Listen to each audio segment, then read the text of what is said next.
Bugün ben qabrga kirib yetib baxtım.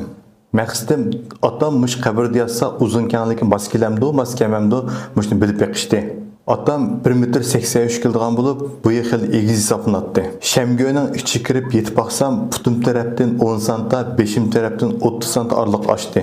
Shuning bilan otamni avaylab qabrga akirib kumushga boshladik. Mening qabrga top tashlayotganimni ko'rgan o'g'lim darhol qo'liga gurjakdan birini elib, menga yordamlashib, dadamni kumushib berdi. O'g'limning bu harakati otasidan ayrilib qolish azobini boshdan kechirayotgan menga xil zo'r tasalli bo'ldi. Ham o'g'limga meyit yetkash mashinasini mengvatqash degan gaplarim esimga keldi.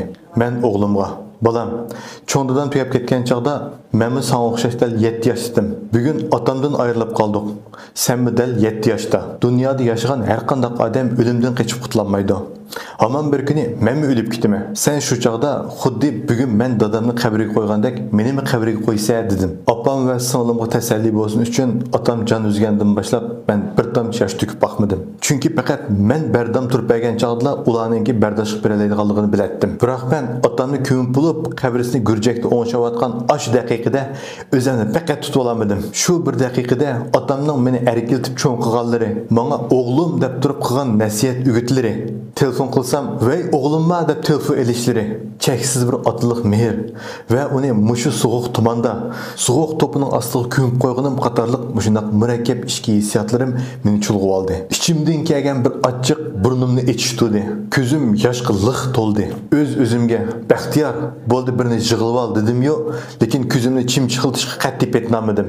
Chunki ko'zimni chimchiqiltib qolsam, ko'zimdan yoshlarning uzilmay oqadiganligini bilatdim. Men yig'lab qolsam, mendan kuch-quvvat ep turayotgan opam, singlim va otamning 3 oychisining sochlarini yulib o'zini yag etib yig'lab ketishini ansiraytdim. Mening ash ko'zimni bir chimchiqiltishim butun dafni maydonini biroqli qalayim qallashtirib yetalaydi. Shunga men ash qayg'uni yana bir daqiqa sarf qilib ichimga jutib etdim. Bugundan boshlab men endi oilaning to'rikiga, opam va singlimning yo'lanchikiga aylandim. Mas'uliyatim texim og'irlashdi. Ham ash mas'uliyatning o'disidan chiqa oladigan kuch-quvvatim paydo bo'ldi. Burun o'ylashqim petnanmaydigan ishlar amaliyotga aylanganda shu reallikni qabul qila oladigan bir qalbmi o'zigidan tangli paydo bo'ldi-ki. Bugun otamdan ayrilib qoldik. O'zimning teximi bardam turishim, oila to'riklik mas'uliyatimni yaxshi ado qila olishimni umid qilaman. 抖音